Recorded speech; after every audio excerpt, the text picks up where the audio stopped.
बड़े सेठ मारवाड़ी अब निशाने में आ गए हैं, क्योंकि छत्तीसगढ़ में नक्सली मर रहे हैं और नक्सली गोली से जो काम करते थे अब वो नहीं कर पा रहे हैं। तब नक्सली विचारधारा वाले लोगों की पार्टियां बनाई जाएंगी और वो बोली से हिंदुओं को बांटने का काम करेंगे। छत्तीसगढ़िया और परदेसिया बोलना शुरू कर दिए। लेकिन ये साधु संतों को गाली बक रहे हैं। वो वरुण अवतार झूलेलाल बाबा की मूर्ति पर लघुशंका करने की बात करते हैं। वो श्री अग्रसेन महाराज जी की मूर्ति का अपमान करने की बात कर रहे हैं। कल वो स्वामी तुलसीदास जी को परदेसिया बोल देंगे, वो मलुकदास जी को परदेसिया बोल देंगे। 100 करोड़ हिंदू हैं भारत देश में, 100 करोड़, एक दो नहीं। लेकिन दुर्भाग्य देखो 76-77 कौन सा साल चल रहा है जी भारत को आजाद हुए? कितना साल हो गया भारत को आजाद? 78वां ना 77वां 77 77 साल हो गया भारत को आजाद। जिस भारत को हम आजाद कहते हैं ना, उस भारत का दुर्भाग्य देखो, 77 साल हो गए भारत को आजाद हुए और वो भारत गुलामी के कालखंड से भी ज्यादा दीनहीन दयनीय दशा को देख रहा है। और लोग पागल हैं, ये सड़क, बिजली, बंगला, गाड़ी और मकान को अपने सनातन धर्म को खोखा होते हुए नहीं देख पा रहे हैं, खोखला होते हुए नहीं देख पा रहे हैं, विनष्ट होता हुआ नहीं देख पा रहे हैं। ये नहीं देख पा रहे हैं कि गुलामी के कार्यकाल में आदि जगत गुरु रामानंदाचार्य जी महाराज ने मुसलमानों से भारत में गौ हत्या प्रतिबंधी का कानून पारित करवा लिया था। और जो हम स्वतंत्र भारत कहते हैं उसमें 100 करोड़ हिंदू भारत में गौ माता को राष्ट्र माता घोषित नहीं करवा पा रहे हैं, गौवध को प्रतिबंधित नहीं करवा पा रहे हैं। उसका कारण क्या है? उन्हीं मूर्ख राजाओं के जैसा हाल है। वो मूर्ख राजा जो एक दूसरे की टांग खींचने में लगे हुए हैं, एक दूसरे को नीचा दिखाने में लगे हुए हैं। यादव अपना पार्टी बना के चल रहे हैं, ब्राह्मण अपना पार्टी बना के चल रहे हैं, ठाकुर अपना पार्टी बना के चल रहे हैं, निषाद अपना पार्टी बना के चल रहे हैं, साहू अपना पार्टी बना के चल रहे हैं, हमारे गौड़ ठाकुर अपना अलग पार्टी बना के चल रहे हैं। अलग अलग जात की पार्टियां केवल हिंदुओं में, सनातनियों में, और वो अभी भी एक हैं। इसलिए वो अपने अभियान में आगे बढ़ रहे हैं, सफल हो रहे हैं। और हम 100 करोड़ होने के बाद भी छाती पीट रहे हैं, सिर पीट रहे हैं, हमको सफलता नहीं मिल पा रही है। क्यों? 1 करोड़ मूर्ख मिल करके एक छोटा सा काम पूरा नहीं कर सकते। ये धनुष भंग की लीला क्या है? 10,000 मूर्ख थे वहां पर और 10,000 मूर्ख मिलकर के धनुष नहीं तोड़ पा रहे हैं। गोस्वामी जी ने लिखा है, भूप सहस 10 एकई बारा, भूप सहस 10 एकई बारा, लगे उठावन तरई न टारा, लगे उठावन तरई न टारा, डगही न शंभु सरासन कैसे, डगही न शंभु सरासन कैसे, कामी बचन सती मन जैसे, कामी बचन सती मन जैसे। 10,000 राजा एक साथ धनुष को उठाए और धनुष हिला नहीं। क्या है भैया, धनुष है कि पहाड़ है? 10,000 मिलकर के धनुष नहीं उठा पा रहे। ऐसा हो सकता है? लोहे का धनुष है क्या? नहीं। किसका धनुष है? हड्डी का धनुष है। किसकी हड्डी है? बोले दधीच ऋषि की। दधीच की हड्डी से 3 धनुष बना हुआ है। एक धनुष है पिनाक, दूसरा धनुष है सारंग, तीसरा धनुष है गांडीव। गांडीव है अर्जुन के पास, सारंग है राम जी के पास और पिनाक है भगवान शंकर के पास, जिसको परशुराम को दिया और परशुराम ने जनक जी को दिया।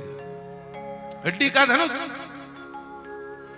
और इतना भारी कि 10,000 ना उठा पाए। उठ जाता, लेकिन मूर्ख थे।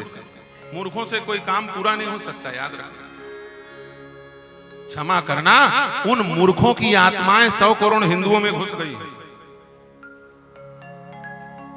उन मूर्खों की आत्मा 100 करोड़ हिंदुओं में घुस गई है। क्या हिंदू सुबह से शाम तक बैल के जैसे कोल्हू का बैल कमा रहा हो वैसे कमाता है। कल मैंने ये बात कही थी, आज फिर उसी बात को कहता हूं।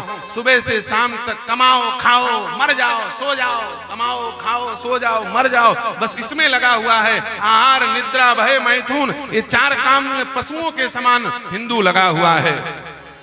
उसका केवल उद्देश्य है बेईमानी से कमाओ, मेहनत से कमाओ, चोरी से कमाओ, झूठ से कमाओ, चाहे जैसा कमाओ और बढ़िया फर्स्ट क्लास 5 BHK बंगला बनाओ, 5 BHK फ्लैट लो, बसना में बनाओ। अंशुला से निकल गए तो अंशुला से निकल के बसना में बनाओ, बसना से निकल के रायपुर में बनाओ, रायपुर से निकल के दिल्ली में बनाओ, दिल्ली से निकल के दुबई में बनाओ। और जहां परमानेंट रहना वहां कुछ नहीं बना, वह ठीक खपर की तैयारी नहीं है। जहां जाके रहना है भगवान के यहाँ वहां तो खप्पर की तैयारी नहीं। हिंदू के अंदर वो 10,000 मूर्ख राजाओं की आत्मा प्रविष्ट हो चुकी है। हिंदू आमदनी बढ़ा करके मकान लेना चाहता है और हर एक मुसलमान आबादी बढ़ा करके पूरा देश लेना चाहता है। इसलिए वो आगे बढ़ रहे हैं और हम नीचे गिर रहे हैं। उनमें कोई कमी नहीं, मैं उनकी प्रशंसा करता हूं। अधर्मी हिंदू हो गया है, एक भी मुसलमान गर्भपात नहीं करता। और हिंदू सारे मेडिकल स्टोर में गर्भपात की दवाइयां जो चल रही हैं हिंदुओं के भरोसे चल रही हैं।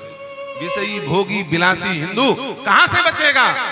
यदि तुम्हें बचना है हिंदू के रूप में तो हिंदू बनना पड़ेगा।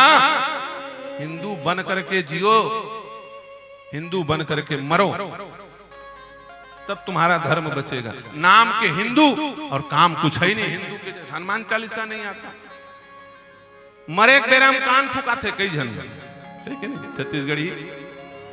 छत्तीसगढ़ में देखता महाराज कान लफूक देते, कहा बेटी विदा करना है, कहा वाह बेटी की शादी करनी है कान फूकवाने आते। मैं कहा भैया मेरे से मत फूकवाओ। तो कहां फूकवाई महाराज? मैं कहा पंचर दुकान लगे है, जाओ खैर मेरा हवा अच्छा जोर से फूकवा ले। वारे बेवकूफ, गुरुजी तेरे कान फूकने एक मशीन है, हवा भरने एक मशीन है। लौकिक कामनाओं की पूर्ति के लिए गुरु मंत्र लेने आए हो? अरे गुरुजी वो नहीं है जो दुनियादारी के काम के लिए तुम्हारे साथ खड़े हो। गुरु वो है जो अपने साधनामयी गोद में उठा करके परम साध्य परमात्मा के पास ले जाकर के मिला दे। इसलिए गुरुजी होते हैं। भगवत साक्षात्कार कराने के लिए गुरु होते हैं कि तोर बेटी के बिहाव करवाए पर गुरुजी बनी हम। इसलिए सावधान रहो, जागृत हो, समझो। हम आबादी आमदनी बढ़ा करके मकान ले रहे हैं, वो आबादी बढ़ा के तुम्हारा पूरा देश ले डालेंगे, पता नहीं चलेगा, पैर के नीचे से जमीन खिसक जाएगा, फिर कथा नहीं करा पाओगे, फिर ये यज्ञ नहीं हो पाएगा, फिर सत्संग का कोई आधार नहीं मिलेगा, फिर ये मंदिर वंदिर भी नहीं बचने वाले हैं, सब तोड़ दिए जाएंगे।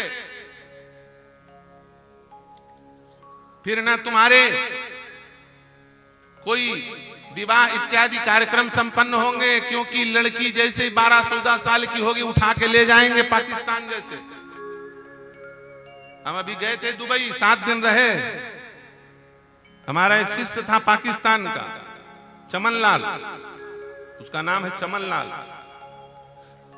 14 साल की उसकी बहन को उठा करके ले गए, फिर भी उसने धर्म नहीं त्यागा, मेहनत कर रहा है, यूनाइटेड नेशन में बात उठाने के लिए परिश्रम कर रहा है। और दुर्भाग्य की बात तो तब हुई जिस दुबई के मंदिर के बड़े डिंग हाके गए थे कि यूनाइटेड अरब इमारात में 27 एकड़ जमीन शेख ने दिया है राम मंदिर बनाने के लिए। उस मंदिर में उस हिंदू को घुसने नहीं दिया गया, कह दिया गया पाकिस्तानी है तो नहीं जा पाएगा। वो रोता रहा। जब हम बाहर निकले तो उसने पैर पड़ा, पैर पड़ करके चरण का धूल, बोले गुरुदेव मैं नहीं जा पाया, कोई बात नहीं, आप तो गए। क्या होता है? अरे हिंदू माने हिंदू, चाहे वो पाकिस्तान में हो, चाहे भारत में हो, चाहे अमेरिका में हो, चाहे इंग्लैंड में हो, चाहे जहां का हो, वो हिंदू है।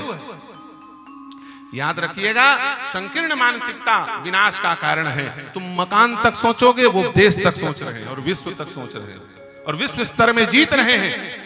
एक का 57 देश बन गया, एक का 90 देश बन गया, और तुम्हारा ठनठन गोपाल एक तो गांव नहीं बने पाए। हिंदू गांव है कोई घोषित? एक तो हिंदू गांव नहीं, कोई हो हिंदू गांव तो मेरे को बताओ जहां बोर्ड लगा हो।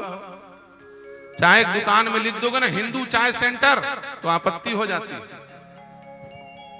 इसलिए जागो, समझो, सोचो।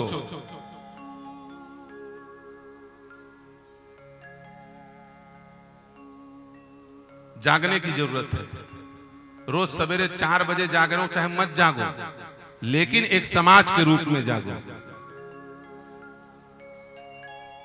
रोज 4 बजे जागो, चाहे मत जागो, हम सब भाई भाई हैं, इस भाव से जागो। जाति पात की खत्म लड़ाई, हिंदू हिंदू भाई भाई, इस भाव से जाग जाओ, वरना बंटवारा चालू है, याद रखना।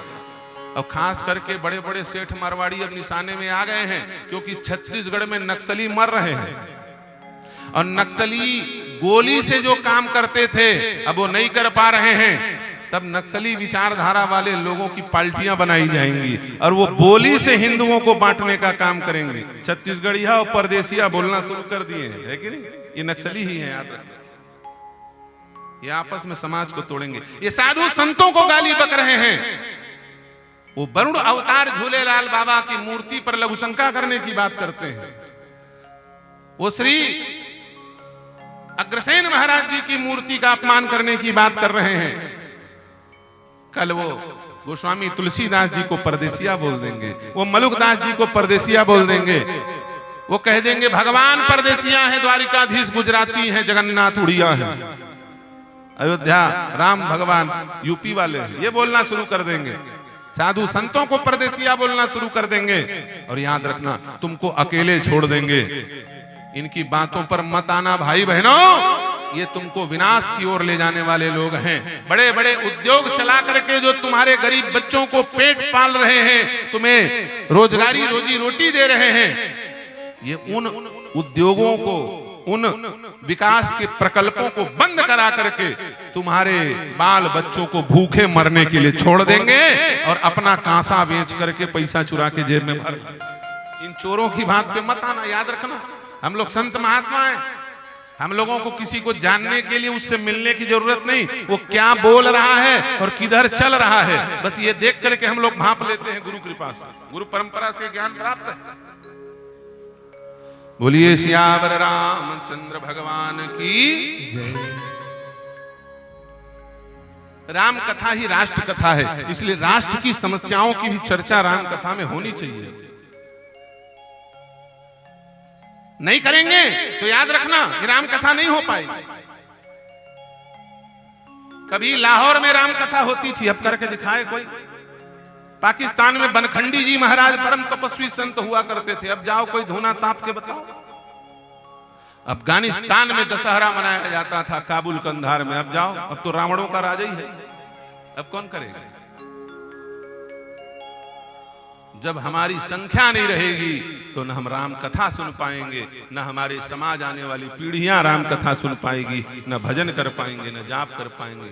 इसलिए अभी जागो, और परिवर्तन की जिम्मेदारी वर्तमान के ऊपर रहती। 10,000 मूर्ख धनुष को उठा रहे हैं, लेकिन धनुष हिल नहीं रहा है। क्यों? पुराने समय में, अब आजकल तो मशीनों से बिजली के खंभे गड़ाए जाते हैं ना, देखे होगे। तुम्हारे गांव में बिजली खंभा गड़ैया आवत रही कि नहीं आवत रही? आवत रही ना? कैसे गड़ जाते हैं मना? गड्ढल कोड़ दी और तहाल खंभा ला वो गड्ढा में डारी ही और 25 जन खड़ा हुई एक ढार रस्सी लगा के, और खींचेंगे उसको, जोड़ लगा के हैया, जोड़ लगा के हैया, ऐसे आवाज लगाएंगे, खींचेंगे एक साथ आवाज लगा के ना, तो झटका दे के जब खींचेंगे तो खड़ा खंभा खड़ा हो जाएगा। जब कोई बड़े काम को करना हो सामूहिक रूप से, तो उसमें एक बिंदु ऐसा बनाया जाता है कि सबका ताकत वहीं पर लगे।